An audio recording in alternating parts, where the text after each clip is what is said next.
60 milliards de dollars pour les pays africains sur 3 ans.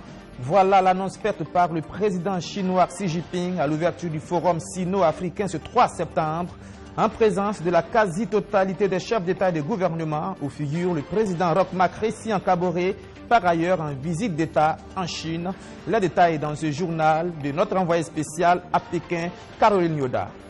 Dans l'actualité de ce 3 septembre également, à Bobo-Dioulasso, la police a encore tiré sur des motocyclistes dans la nuit d'hier. 2 femmes ont été blessées. Elles faisaient partie d'un cortège de mariage qui aurait refusé d'obtempérer.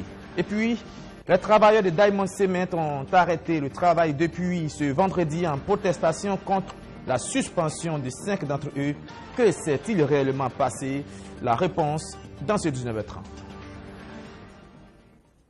Voilà pour le sommaire de cette édition. Madame, Monsieur, bonsoir et bienvenue. En visite d'État en Chine, le président Roch Marc Christian Kaboré a assisté ce 3 septembre à l'ouverture de la 6e édition du Forum sur la coopération sino-africaine devant une cinquantaine de délégations venues de l'Afrique, dont la plupart des chefs d'État et de gouvernement.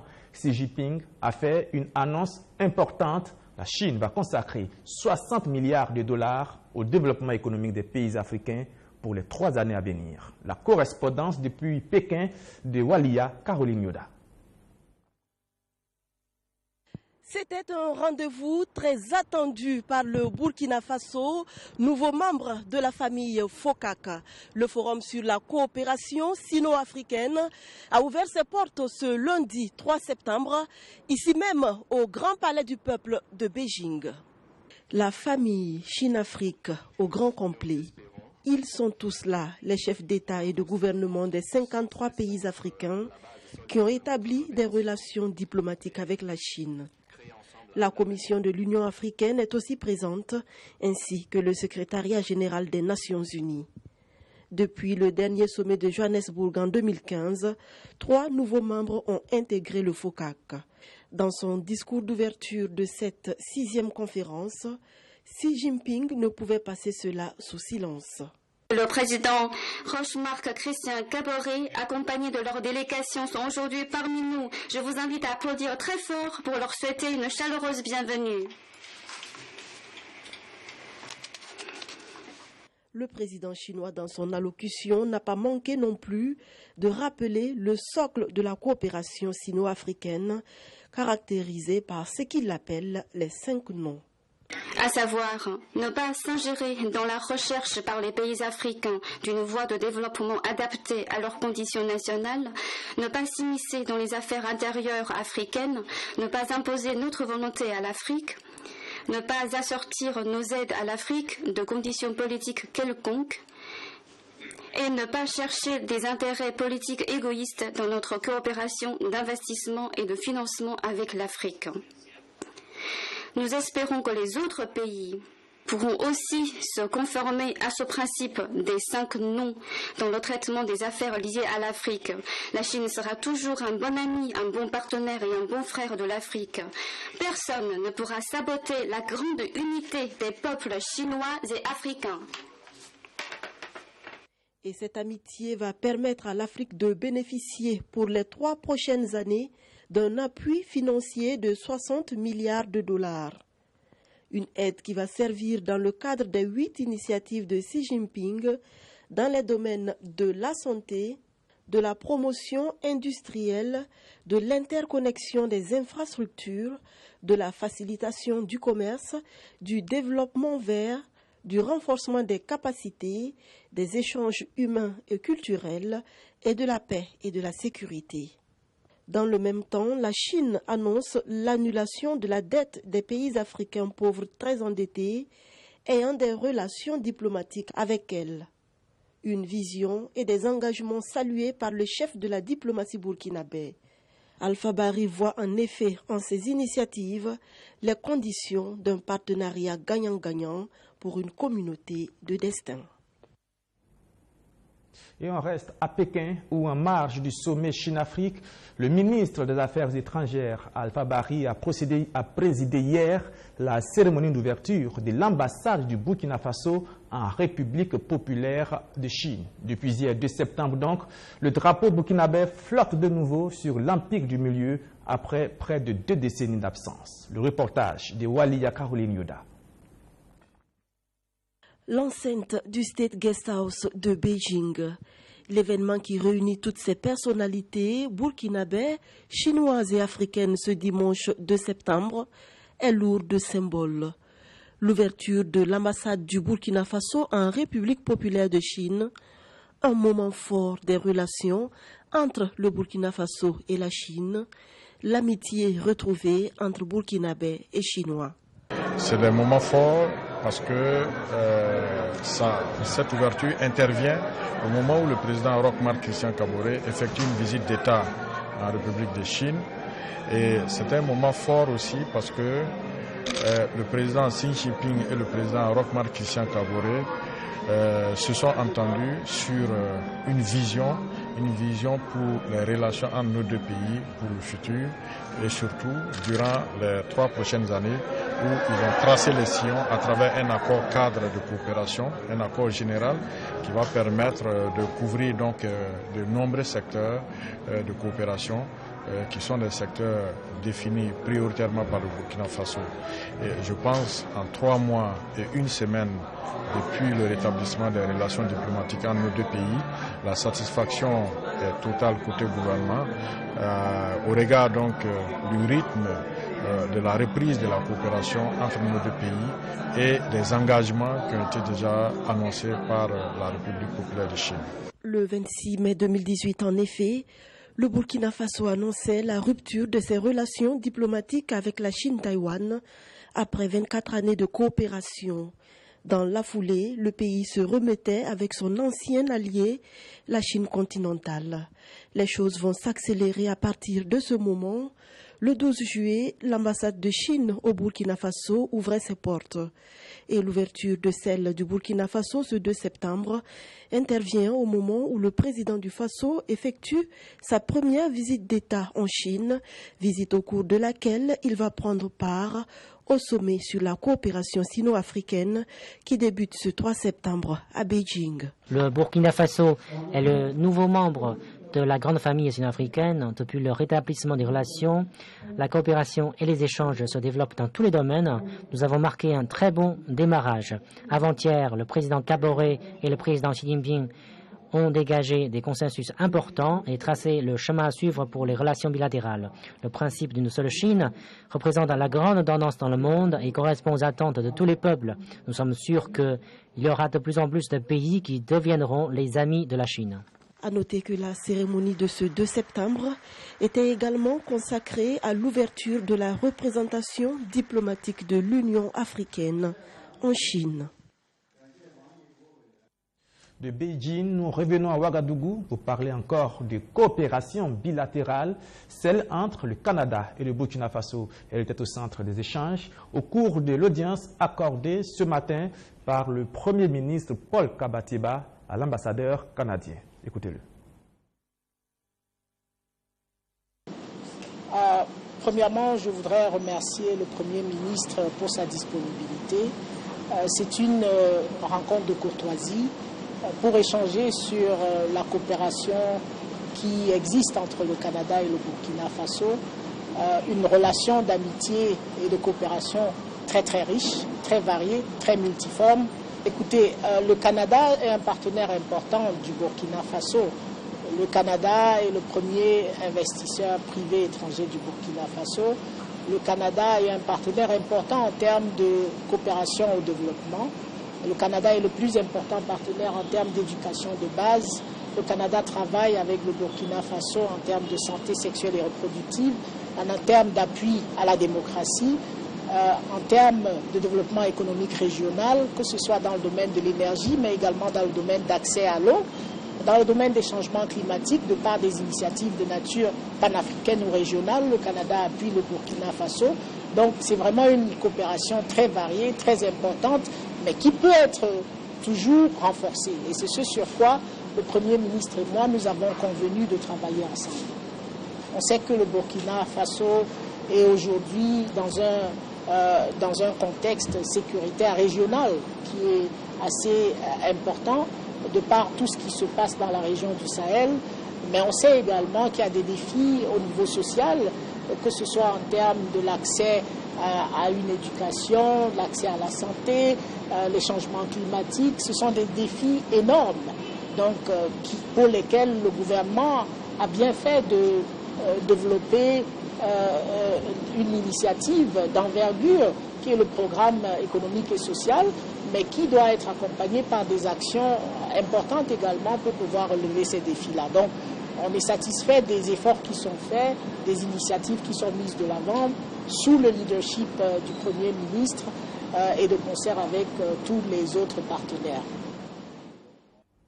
Voilà, on referme notre page sur le volet diplomatique de ce journal et on se rend à Bobo-Dioulasso où visiblement la diplomatie fait défaut dans les relations entre la police et les populations.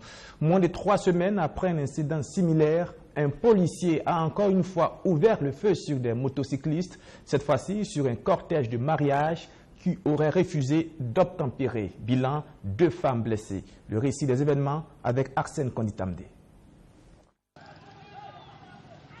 C'est dans le quartier Akarville de Bobo-Dioulasso que l'incident s'est produit dans la nuit de ce 2 septembre. 2 dames faisant partie d'un cortège de mariage ont été blessées par balle par un agent de la police. Selon certaines sources, le policier a ouvert le feu suite à un refus d'obtempérer de l'éclaireur du cortège. Sur ces images que nous avons recueillies auprès de certains manifestants, voici ce qui semble être le sang des victimes. Mais ce soir, nous on a quitté au 21, secteur 21 pour aller suivre notre cortège pour aller chercher notre femme. Quand on était en train de venir, moi j'étais accompagné d'un ami. On a été premièrement arrêtés par la police. On nous a demandé pourquoi nous on est en train de klaxonner. Nous on dit, nous on allait chercher notre femme.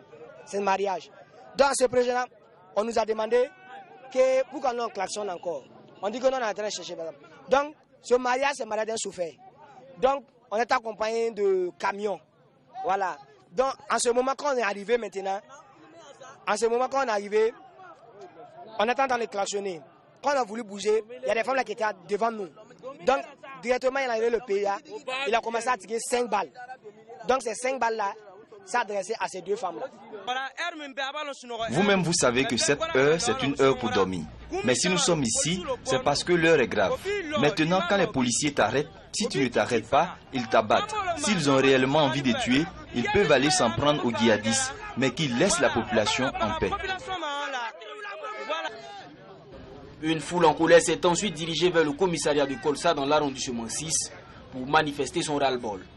Après près d'une heure de manifestation, le père de l'une des victimes arrive sur les lieux afin d'apaiser les esprits. Elles sont 2. L'une est ma fille et l'autre est une proche de la mariée.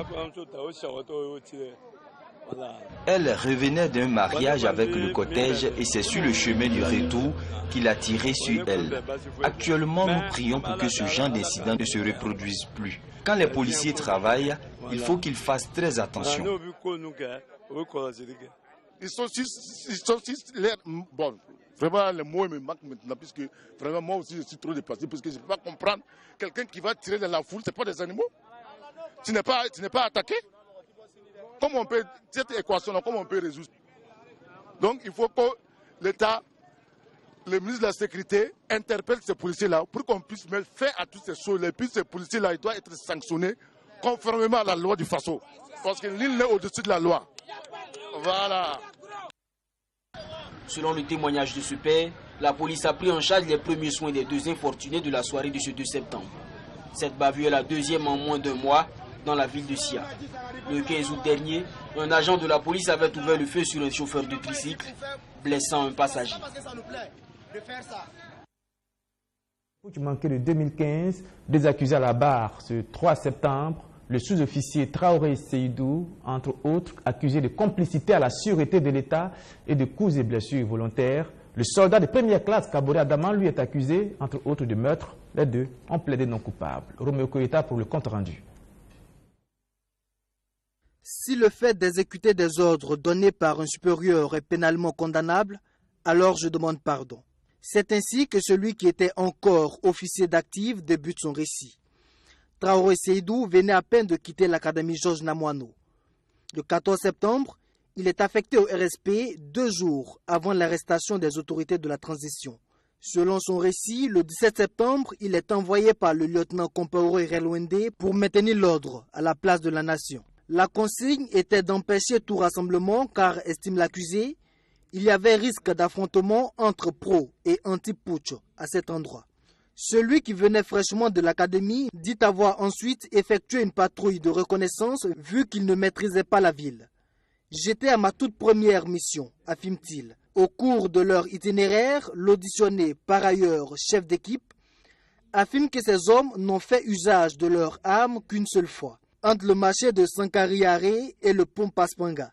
Il s'agit selon lui de disperser des manifestants qui avaient érigé des barricades sur la voie.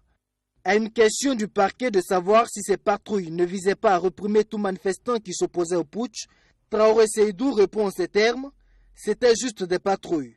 Si c'était pour aller tuer quelqu'un, je ne le ferais pas. » Le juge militaire lui demande alors si lui, contrairement à la plupart des accusés déjà auditionnés, apprécie la légalité d'un ordre ou pas avant de l'exécuter. L'inculpé dit ne pas vouloir répondre à cette question. Le ministère public fait alors observer au tribunal que les patrouilles effectuées par l'accusé Traoré Seydou entraient dans le cadre de la consolidation du coup d'État, toute chose qui forge la conviction du parquet sur le chef d'inculpation de complicité d'attentat à la sûreté de l'État reproché au sous-officier subalterne. Son avocat, quant à lui, estime que le seul tort de son client, c'est d'avoir été au mauvais endroit au mauvais moment. Pour lui, son client a eu le malheur d'être affecté au RSP 2 jours avant l'arrestation de Michel Kafando et ses ministres. Mon client n'a fait qu'exécuter des ordres. Je suis sûr qu'il sera acquitté, se convainc maître Sombier. Mais maître Prosper Farama s'inscrit en faux contre ce point de vue de son confrère. Pour l'avocat de la partie civile, un militaire reste un militaire. L'accusé Traoré Seydou, qui a plaidé non coupable, est poursuivi pour complicité d'attentat à la sûreté de l'État, coups et blessures volontaires et dégradation aggravée volontaire de biens. Le second accusé à la barre ce 3 septembre, le soldat de première classe Kaboré Adama. Il s'agit du deuxième accusé Mololeng à la barre depuis le début du procès. L'inculpé ne parle que le mori. Le tribunal lui a donc affecté un interprète. Il est poursuivi pour 5 infractions: complicité d'attentat à la sûreté de l'État, meurtre, coups et blessures volontaires, dégradation aggravée volontaire de biens et de complicité de dégradation aggravée de biens. Lorsque le président du tribunal lui notifie les faits, l'auditionné rétorque que le tribunal s'est trompé de personne, pour dire en d'autres termes qu'il ne se reconnaît pas dans les faits qui lui sont reprochés. Il est pourtant cité par Manli Yacouba, le policier qui assurait la sécurité du domicile de feu Salifou Diallo, comme faisant partie des éléments du RSP qui l'ont bastonné. Faux, rétorque le soldat de première classe. Dans sa narration des faits, il purgeait une punition de 6 jours de garde au camp Nabakom 2 à partir du 14 septembre. Le 17 septembre, il est embarqué par le sergent Zougnoma pour aller chercher des vivres, dit-il.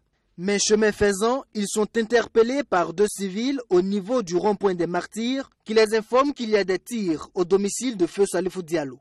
Arrivé sur les lieux, après avoir identifié l'auteur des tirs, le sergent Zougnoma leur ordonne, le caporal Diosongo Soumaïla et lui, de retirer l'arme. C'est seulement à ce moment que Kaboré Adama reconnaît avoir eu affaire aux policiers. Mais précise-t-il, c'était juste pour retirer l'arme. Ce récit ne convainc pas du tout le parquet, qui estime que la victime, le policier Manli Yacouba, témoignera à la barre au moment venu.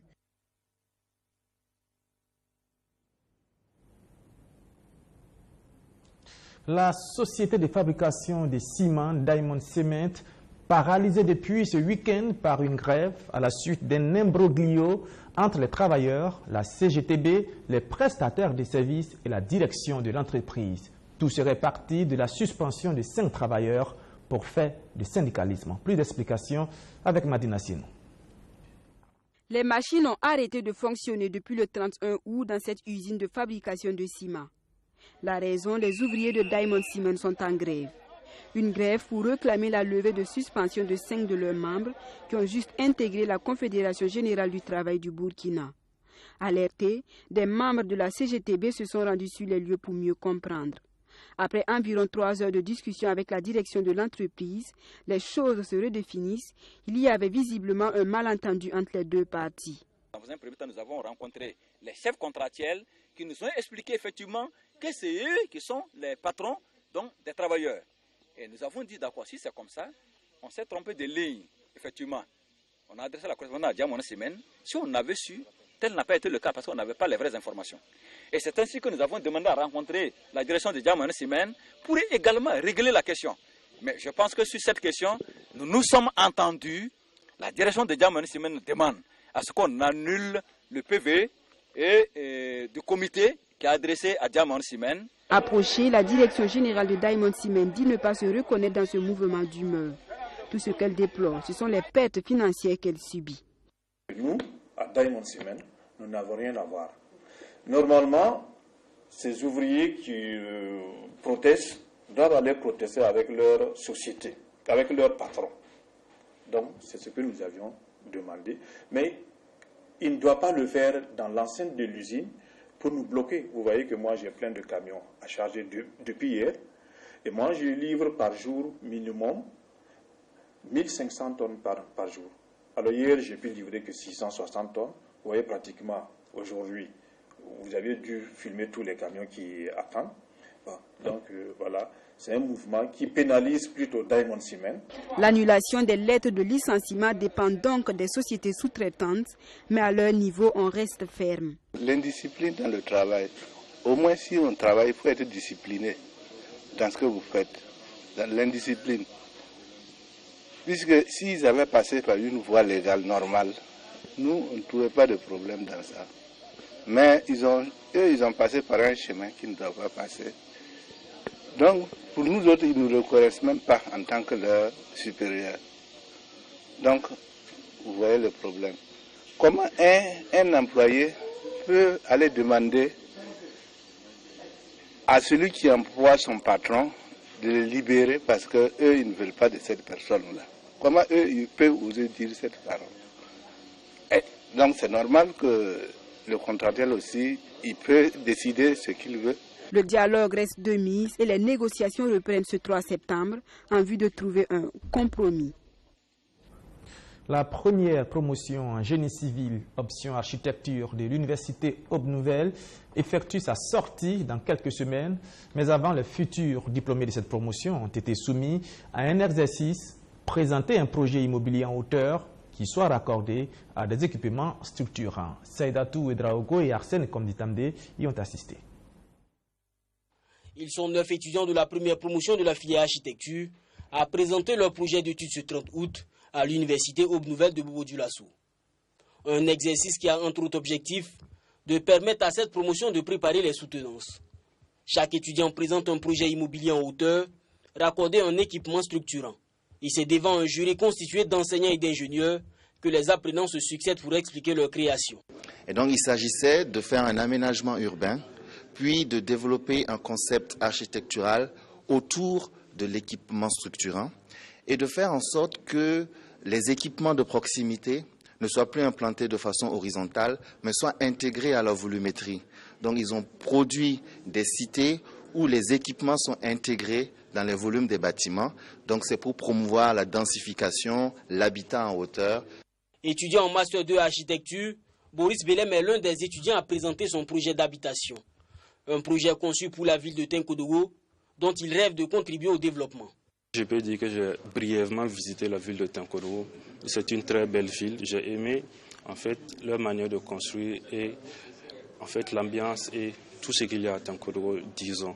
Donc c'est pourquoi j'ai voulu apporter ma contribution par rapport au développement et par rapport en fait à tout ce qui peut rentrer pour que la ville de Tinkodogo soit mieux vue, non seulement au Burkina Faso mais partout dans le monde entier. C'est pourquoi j'ai porté mon choix sur la ville de Tinkodogo.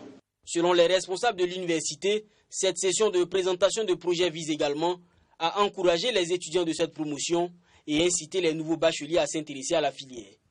Je vous le disais tout à l'heure, notre filière architecture, génie civil architecture, c'est une filière qui nous tient beaucoup à cœur.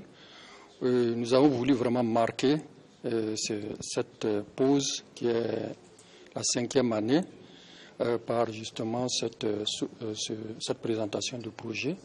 Parce que c'est vraiment pour encourager éventuellement nos étudiants. Comme vous les avez vus, ils ne sont pas très nombreux, mais ils sont quand même aussi d'une certaine étoffe. Et nous voulons les encourager et éventuellement faire appel aussi à d'autres qui pourraient être intéressés par cette filière-là, qui viendront ici éventuellement se former. Ces futurs architectes ont travaillé pendant 3 mois avant de pouvoir présenter leur projet. Avec l'encadrement reçu, ils se disent confiants quelque temps avant de se retrouver sur le marché de l'emploi.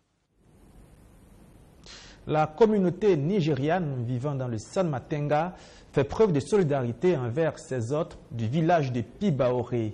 À la suite d'un sinistre vécu par les habitants de cette localité, elles leur ont offert plusieurs tonnes de vivres. Natacha Ouedraogo.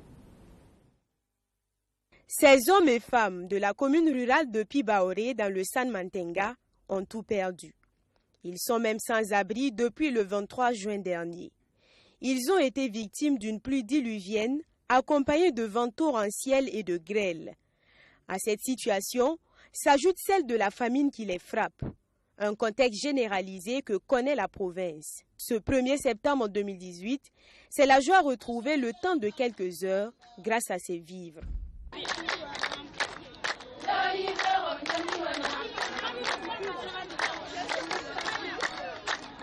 10 tonnes de vivres offerts par la communauté nigériane vivant dans la province pour les soulager un temps soit peu. Voilà, vous savez, nous sommes devenus des frères. Et il y a l'intégration, en tout cas, nos parents sont là avant l'indépendance. En tout cas, nous, au niveau de la région de Centre-Nord ici, on est vraiment bien accueillis par nos autorités, la population.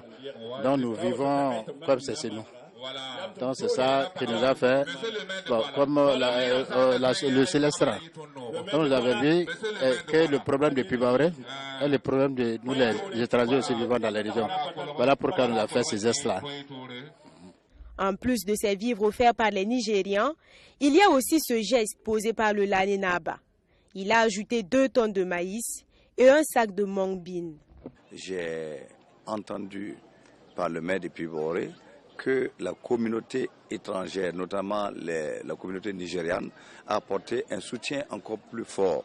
Et vraiment, c'est la raison pour laquelle nous sommes là, pour célébrer avec nos frères de communautés étrangères au Burkina, et vraiment la solidarité et aussi l'humanisme qui est cher à nos pères fondateurs de nos sociétés. Pour la population bénéficiaire, ce don lui apporte du baume au cœur. Elle manifeste sa reconnaissance. Nous n'avons pas vraiment de mots pour vous remercier. Merci de nous soutenir dans ces moments difficiles que nous traversons. Que Dieu vous bénisse. Je voudrais maintenant, et en cette circonstance aussi solennelle, avoir une pensée spéciale pour la communauté nigériane donatrice. Ce don marque la volonté de la communauté nigériane et vise surtout à contribuer à la consolidation des communautés. Je tiens donc à vous traduire la profonde gratitude de nos braves populations. Le ministre en charge de la coopération régionale, par ailleurs président de la cérémonie, accompagné par celui en charge de l'administration territoriale, ont manifesté le soutien et l'accompagnement du gouvernement dans cette chaîne de solidarité lancée par les autorités de la région. Un appel est par ailleurs lancé aux bonnes volontés afin d'améliorer les conditions de vie des populations sinistrées. Et pour terminer ce journal, direction le Mali, où depuis la fin de l'élection présidentielle, l'opposition n'a cessé de dénoncer la complicité de la Cour constitutionnelle dans ce qu'elle qualifie de mascarade électorale. Eh bien, ce week-end, répondant à l'appel de plusieurs organisations de la société civile, des milliers de Maliens sont descendus dans les rues pour manifester leur soutien, disent-ils, aux institutions de la République. Bourreï Massoulou, Alfred Itioye. Une chance à la paix et à la médiation. Une marée humaine dans les rues de Bamako en soutien aux institutions de la République imprégnées, la Cour constitutionnelle. Des Maliens ont répondu présent à l'appel de la société civile qui sort de son mutisme à travers cette marche. Pour ces organisateurs, les institutions d'un pays sont à respecter, vaille que vaille. Nous avons organisé cette marche. L'ensemble des structures de la jeunesse malienne et de sa diaspora pour faire appel au reste du Mali pour que nous puissions ensemble marcher pour soutenir les institutions de la République. Nous avons dit, aujourd'hui, nous restons attachés à la Constitution du 25 février 1992 et cette Constitution donne quand même le plein pouvoir à la Cour constitutionnelle en tant qu'institution chargée quand même de livrer le résultat définitif des élections. Donc aujourd'hui, nous demandons au peuple malien, à la classe politique malienne, de vraiment soutenir quand même la Constitution malienne qui leur donne même le droit d'exercer en tant que politique et respecter quand même nos institutions de la République. Donc nous allons marcher tout simplement pour dire que ce soit la majorité, que ce soit l'opposition, que le Mali n'a pas besoin d'une crise post-électorale, le Mali n'a pas besoin quand même de voir ses fils et filles divisés encore pour des raisons politiques. Une marche de soutien aux institutions alors que ces mêmes institutions sont décriées par l'opposition qui, depuis l'arrêt de la Cour constitutionnelle entérinant la victoire du président sortant, organise des marches de contestation. Ce qui fait dire aux sceptiques que cette marche est une contre-marche. À en croire les organisateurs, elle est tout simplement apolitique. Cette marche n'a rien à voir avec la politique. Vous allez certainement constater qu'il y a même des hommes ici qui sont de l'opposition. Donc vous allez voir que cette marche est une marche de la société civile qui n'a rien à voir avec le RPM, qui n'a rien à voir avec d'autres partis de la majorité présidentielle. Cette marche, elle est purement apolitique. Cette marche, elle est exclusivement une marche de la société civile. Au nombre des manifestants du jour, des femmes. Elles sont inquiètes pour le Mali et appellent à l'apaisement et à la retenue. Vous avez remarqué que les élections sont finies depuis le 12 août de cette année. Mais malgré cela, nous avons remarqué que les membres de l'opposition sont dans les rues tous les jours à critiquer l'arrêt de la Cour, à insulter le président élu. Nous voulons demander à tous les Maliens de respecter le verdict des urnes et de respecter l'arrêt de la Cour constitutionnelle. Nous ne sommes pas là pour Ibeka ni pour Soumaïla Cissé, mais nous sommes là vraiment pour la société civile.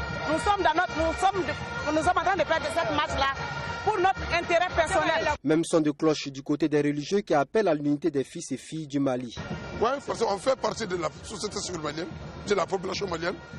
Nous sommes musulmans, on est 95% de la population malienne, donc ils sont obligés de nous écouter. Donner une chance à la paix et à la médiation. Remercier le gouvernement malien d'avoir organisé cette élection. Remercier les acteurs politiques, tous les 24 candidats qui ont eu le courage de participer à cette élection.